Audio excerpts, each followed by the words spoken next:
सभी को नमस्कार। आज हम बात करेंगे सीडीपी की, बाल विकास की। सुपर टेट में हमेशा 10 अंक के क्वेश्चन पता किए जाते हैं सीडीपी से। तो सुपर टेट की बात कर रहे हैं, बाल विकास।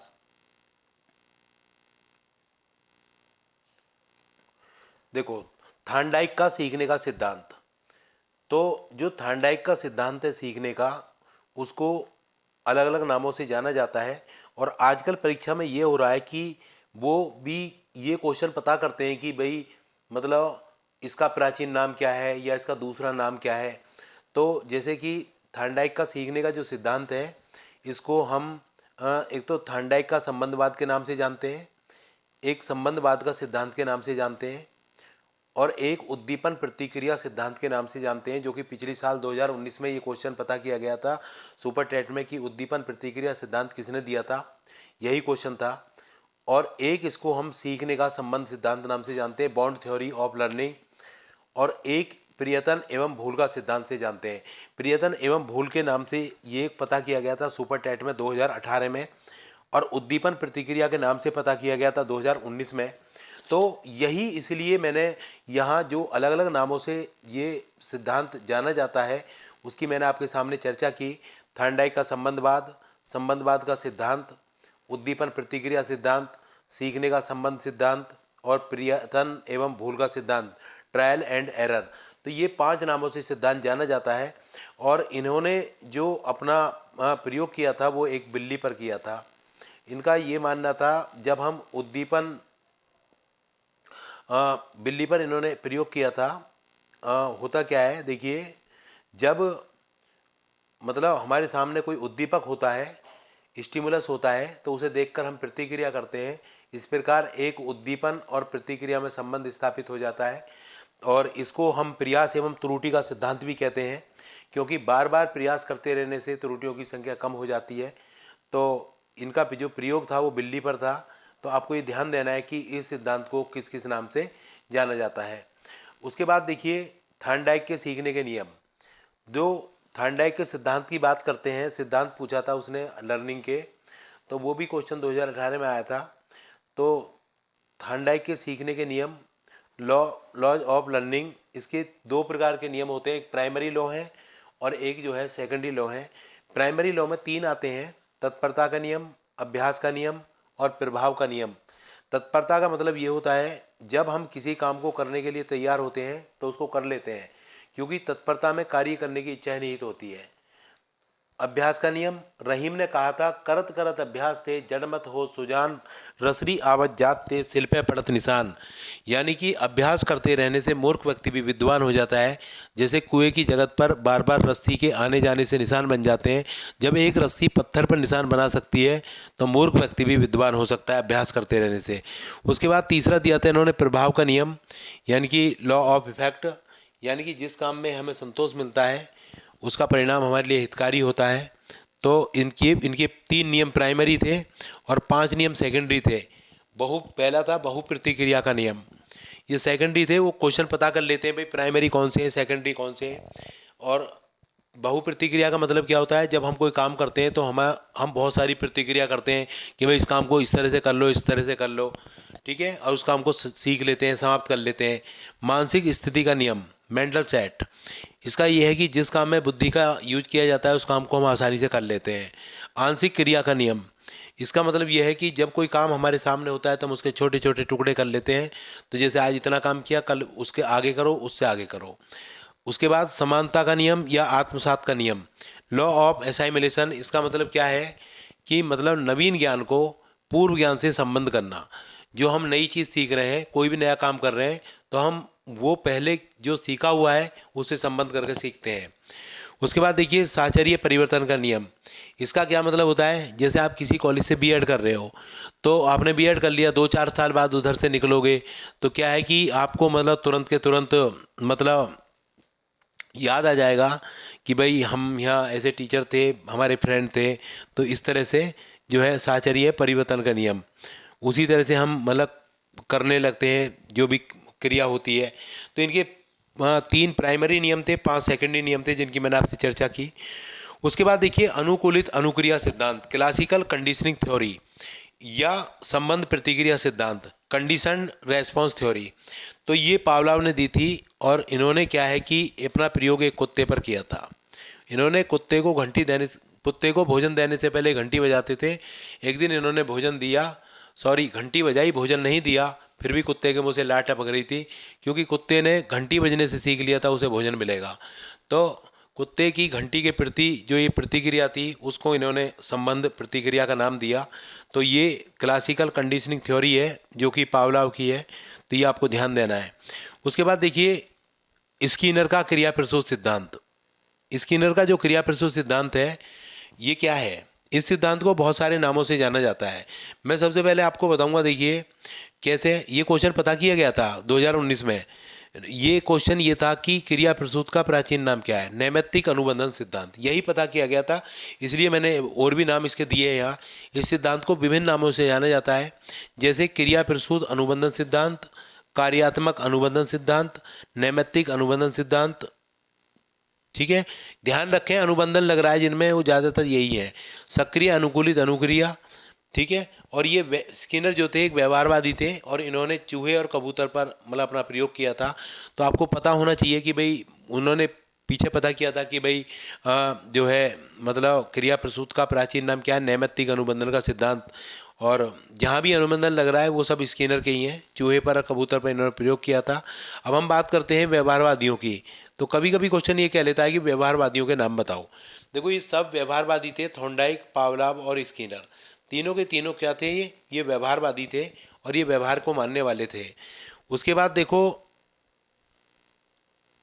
देखो जो अनुकूलित अनुक्रिया है यह सिद्धांत व्यवहार पर आधारित है। अच्छा, यहाँ वाटसन जो है, वाटसन क्या थे, वाटसन ने एक बात लिखी है कि मतलब मुझे कोई बच्चा दे दो, मैं मतलब उसे जैसा चाहूँगा ऐसा बना सकता हूँ। ये बात वाटसन ने कही थी कि आप मुझे मतलब बच्चा दे दो, मैं उसे जैसा चाहूँगा वैसा बना दूँगा। तो कहने का मतलब ये है कि मतलब ये वाटसन की बात थी जिसकी हम ठीक है, तो उन्होंने कहा भी था कि भाई आप मुझे नवजात दे दो, मैं उसे चोर, डकैत, इंजीनियर, साहित्यकार जो चाहूँगा वो बना दूंगा। तो अभी हमने बात की थॉर्नडाइक की, पावलोव की और स्किनर की। यहाँ से क्वेश्चन देखिए दोनों साल पता किया गया है और इत्तेफाक ये रहा है कि जैसे कि 18 में प्रयास एवं त्रुटि का सिद्धांत किसने दिया, थॉर्नडाइक ने दिया, और 19 में उद्दीपन प्रतिक्रिया का सिद्धांत किसने दिया, थॉर्नडाइक ने दिया। तो इस तरह से आपको पता होना चाहिए ये सारे के सारे तीनों के तीनों व्यवहारवादी थे, व्यवहार को मानने वाले थे। उसके बाद देखो मानवतावादी, ह्यूमनिस्टिक अप्रोच। तो ये सामाजिक जो सिद्धांत है, सामाजिक अधिगम जो सिद्धांत है, सोशल लर्निंग थ्योरी है, ये कार्ल रोजर ने दी थी।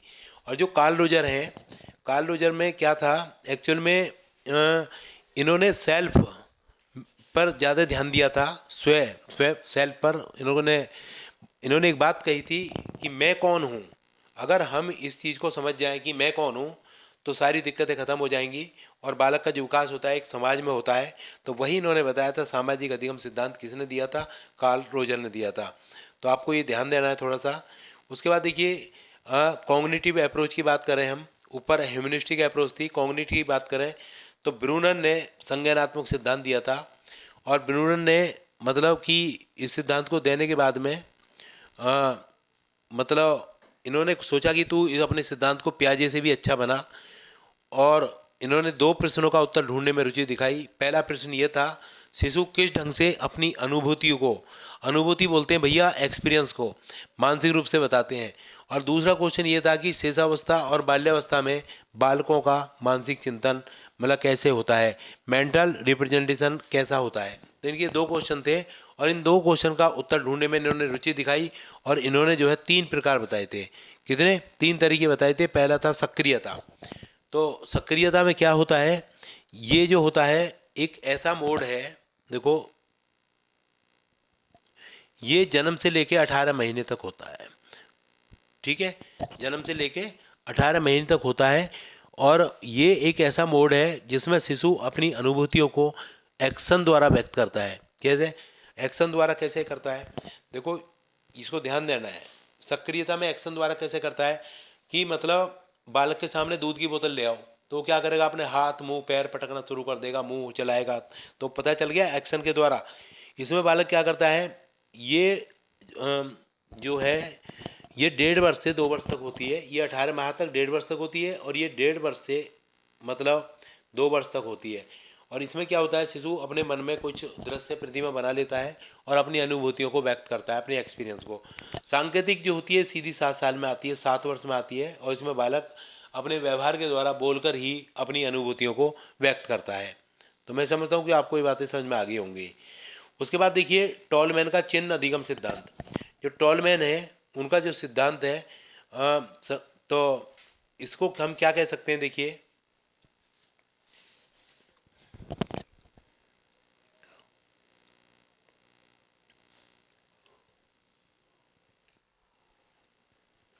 इसको भी अलग अलग नामों से जानते हैं। उद्देश्यपूर्ण व्यवहारवाद, ठीक है, उद्देश्यपूर्ण व्यवहारवाद,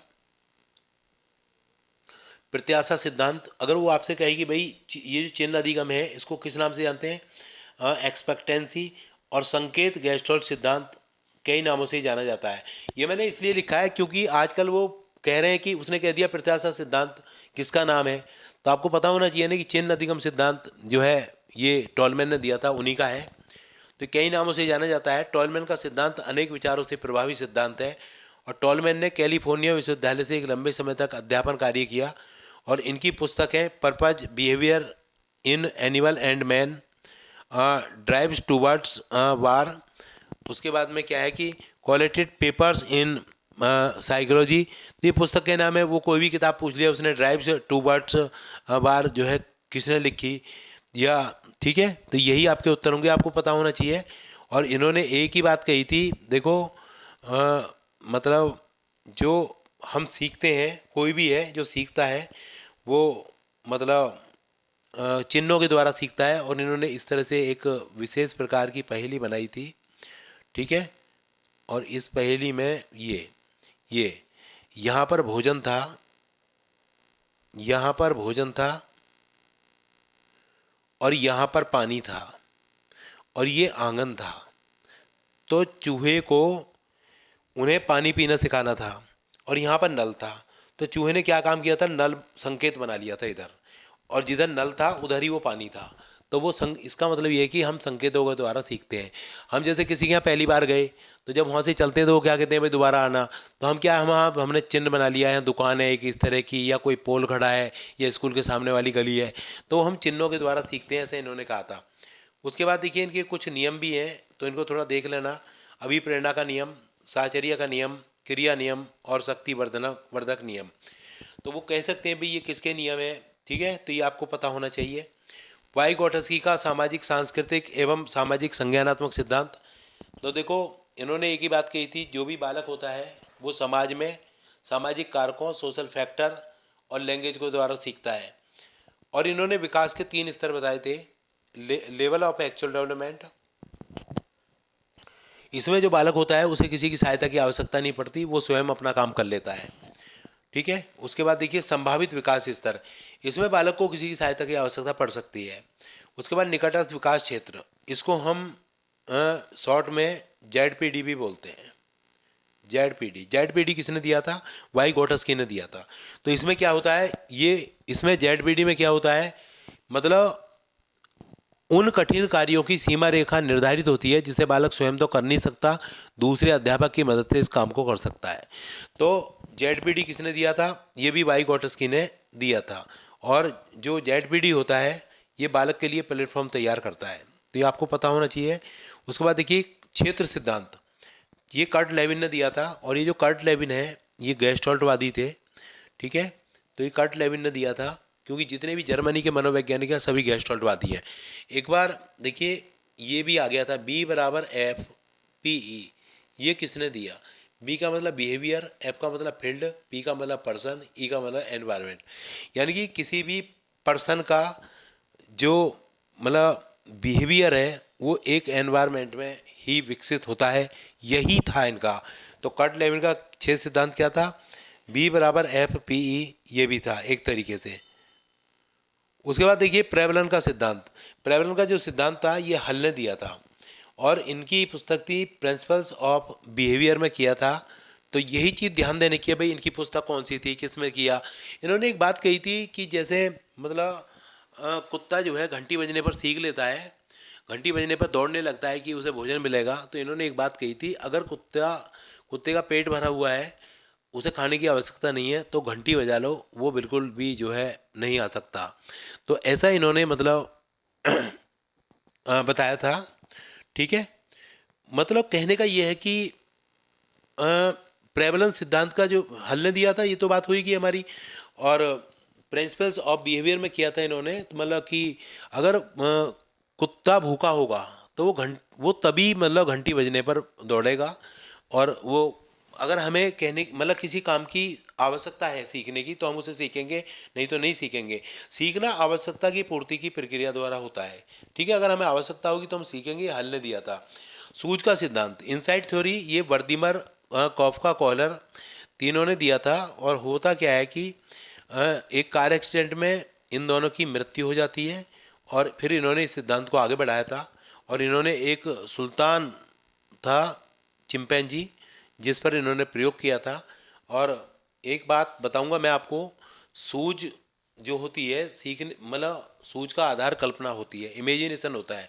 इमेजिनेशन जितना अधिक होगा उतनी अधिक सूझ होगी। तो ये सुल्तान और चिंपैंजी, सुल्तान जो नाम था वो चिंपैंजी का ही था। उसके बाद देखिएगा एरिक्सन का मनोसामाजिक सिद्धांत। इन्होंने विकास की 8 अवस्थाएं बताई थी, और उन्हीं 8 अवस्थाओं में इन्होंने साइको सोशल डेवलपमेंट की बात की थी। और वो पता कर सकता है कि मनोसामाजिक सिद्धांत किसने दिया था, एरिक्सन ने दिया था। उसके बाद देखिए जीन पियाजे का संज्ञानात्मक सिद्धांत।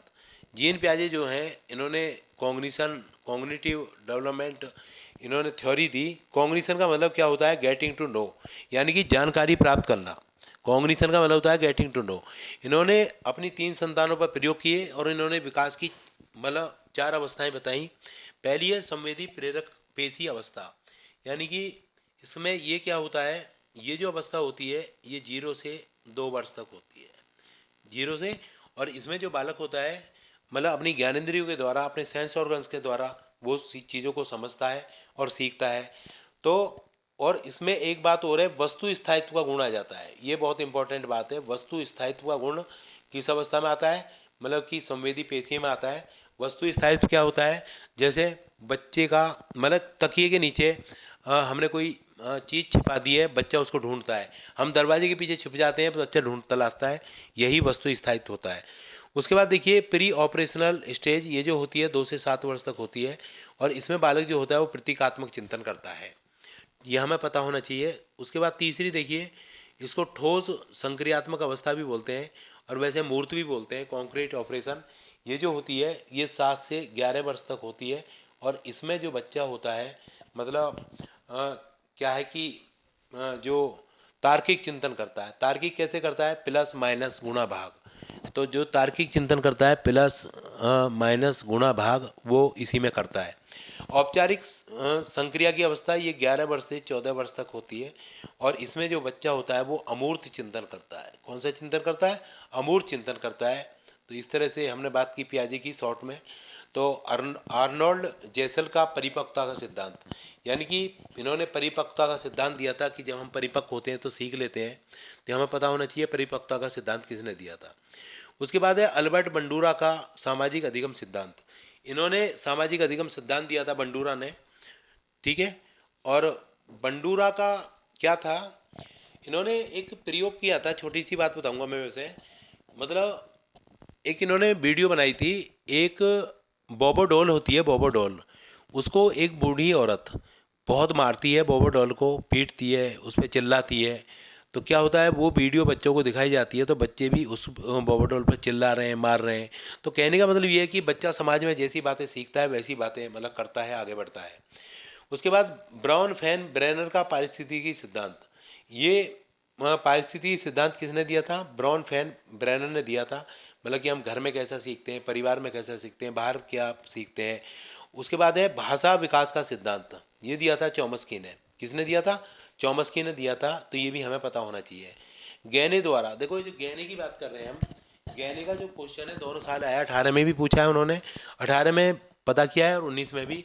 18 में तो ये था कि भाई जो मतलब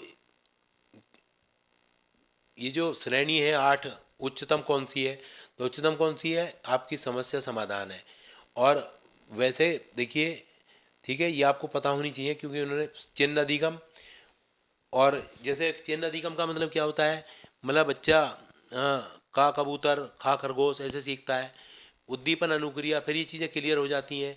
तो मतलब ये आपको पता होना चाहिए 8 के 8 जो है मतलब किस तरह से हम करेंगे, ठीक है। तो कहने का मतलब ये है कि उन्होंने 19 में तो यही क्वेश्चन पूछ लिया था, देखो यहाँ से सही क्रम क्या है? तो सही क्रम प्रत्यय, फिर नियम और फिर समस्या। और एक बार इन्होंने ये पता किया था कि सबसे उच्चतम कौन सा है, सबसे उच्चतम कौन सा है जो लास्ट में है, लास्ट में क्या है? समस्या समाधान है। तो 18-19 में तो क्वेश्चन कहने से आए थे, तो ये हमें पता होना चाहिए क्रम से। तो मैं समझता हूँ कि आपको अच्छा लगा होगा। अगर आपको वीडियो अच्छा लगा हो तो लाइक करें, सब्सक्राइब करें और दोस्तों को शेयर करें। और कोई भी हमारे लिए सुझाव है, आपका सुझाव आमंत्रित है, क्योंकि सभी बुद्धिजीवी वर्ग वीडियो देख रहे हैं। और देखिए, आप तैयारी करते रहिए। फिजिकल और कंपटीशन एक दिन में तैयार नहीं होते। आप सभी का बहुत बहुत धन्यवाद।